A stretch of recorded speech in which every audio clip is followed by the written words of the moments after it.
Good morning, children. Now, today we come to the next animal tissue, and that is the muscular tissue. Now, the muscular tissue basically consists of cells which we call muscle fibers,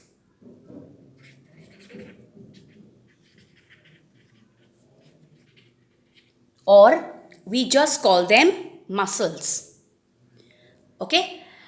Now, this particular tissue, the muscular tissue, is responsible for movement. They help in movement of our body. Now, these muscle cells, they contain special proteins which are called contractile proteins.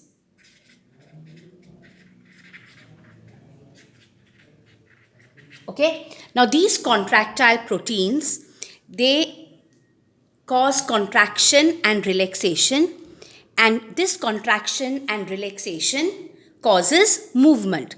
So basically the muscular tissue is a tissue which is responsible for movement in our body, and this muscular tissue is made up of cells called muscle fibers or muscles.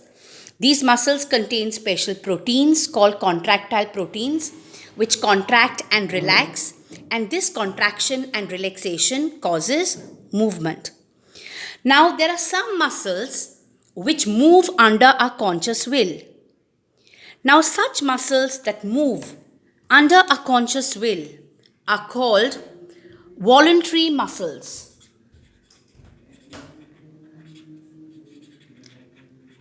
Like, for example, if we want to move somewhere and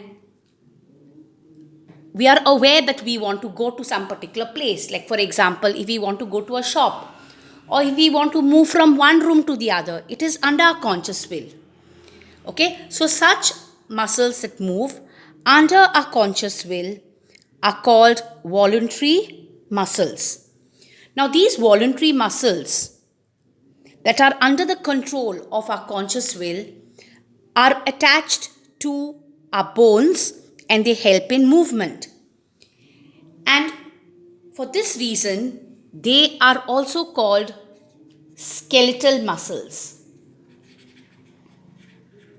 Okay? So just remember that if we want to move somewhere, we want to go to the kitchen to cook food, or we want to go to the shop, okay, that movement is under our conscious will. The muscles move under our conscious will. So those muscles are called voluntary muscles. Now, these muscles are also attached to our bones and they are called skeletal muscles and they help in movement. Is that clear to all of you? Now, I'll just show you a picture of these voluntary muscles. Now, these voluntary muscles also show dark and light bands. Okay, now since they show these dark and light bands, they are also called striated muscles. Now, this is a picture of the voluntary muscle or the skeletal muscle. It's also called striated muscle because it shows alternate dark and light bands. So these are the dark and light bands. Now, the cells of this particular tissue, this is one cell. So many cells like this form a muscular tissue. Now, the cells of this tissue are basically cylindrical. So this shape is cylindrical.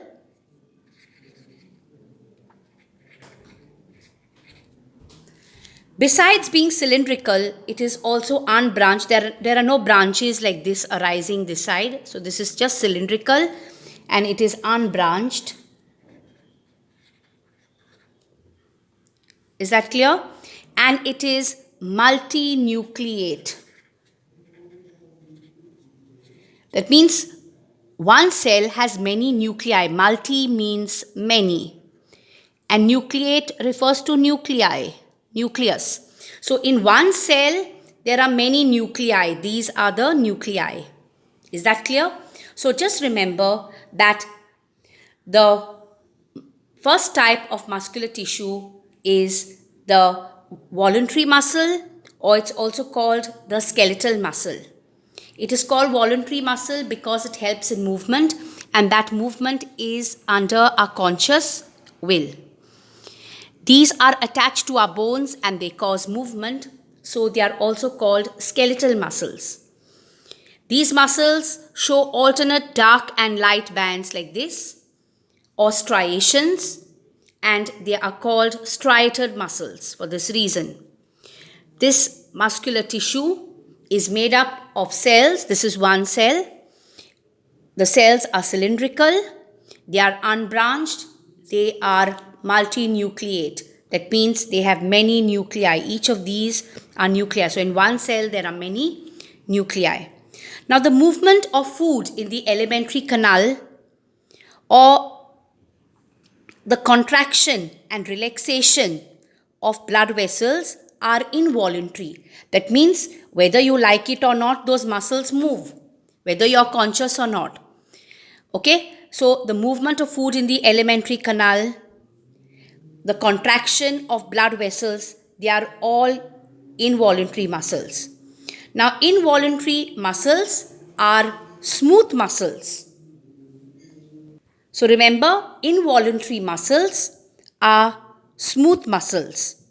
Okay, the iris of the eye, the colored part of the eye, then the ureters, the bronchi of the lungs, all these are made up of involuntary or smooth muscles.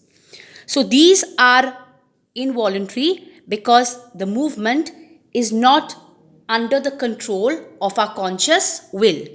So the movement of food down the alimentary canal. So as food moves down the alimentary canal, okay, whether we are aware or not, that movement will take place. Similarly, the contraction and relaxation of the blood vessels, which helps the blood to flow throughout the body, is nothing but made up of involuntary or smooth muscles. The iris of the eye, the colored part of the eye, okay, its contraction and relaxation, movement takes place without our conscious will. So the iris of the eye, the ureters. Ureters are the tubes that carry urine from the kidney to the urinary bladder. So the ureters. Then the bronchi of the lungs. All these are made up of involuntary or smooth muscles. Now if you look at involuntary or smooth muscles, it is seen that the cells are spindle shaped. They are like spindles like this. That means they are broader in the center and towards the ends they are pointed. So the cells are long with pointed ends. They are spindle shaped.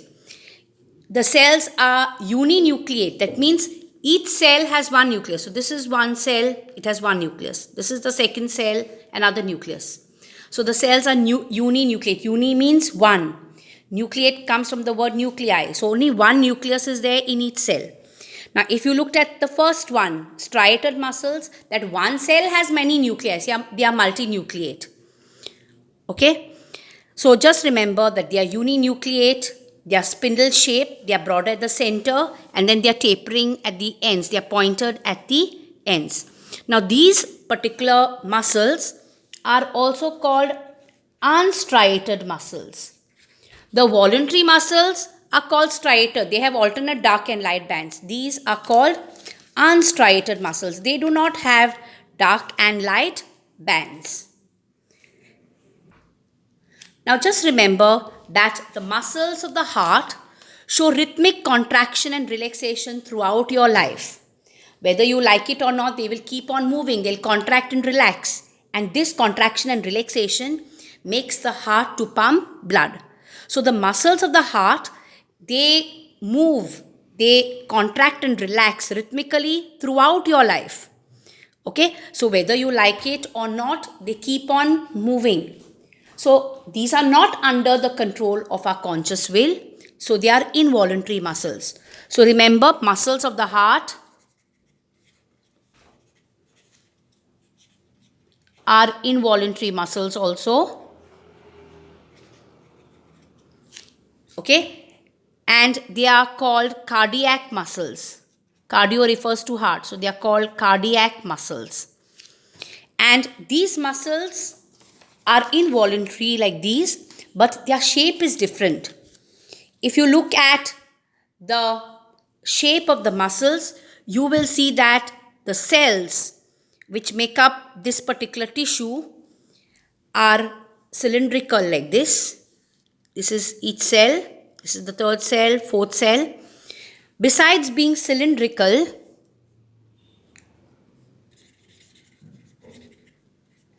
it is also branched. It has branches like this. Can you see? This is one branch. This is the second branch. So they are branched and they are uninucleate. Each cell has one nucleus. This is one cell. This is the second cell. This is the third cell, like that. This whole thing is not one cell. This is one cell. This is the second cell. So these are uninucleate. Is that clear to all of you? So just remember that the muscles of the heart show rhythmic contraction and relaxation throughout life. They are involuntary and they are called cardiac muscles. The cells that make up this tissue are cylindrical, they are branched, and they are uninucleate. Okay? So the first one is the striated muscle or the skeletal muscle. It shows alternate dark and light bands. They are cylindrical, they are multinucleate, and they are unbranched. The second one, the smooth muscle, are spindle shaped. They are tapering at the ends. They are pointed at the ends. They are uninucleate. They have only one nucleus in each cell. And then we have cardiac muscles, which are cylindrical. They are branched. They are uninucleate. And they show rhythmic contraction and relaxation throughout life. So with this, I have finished with the third type of animal tissue, and that is the muscular tissue.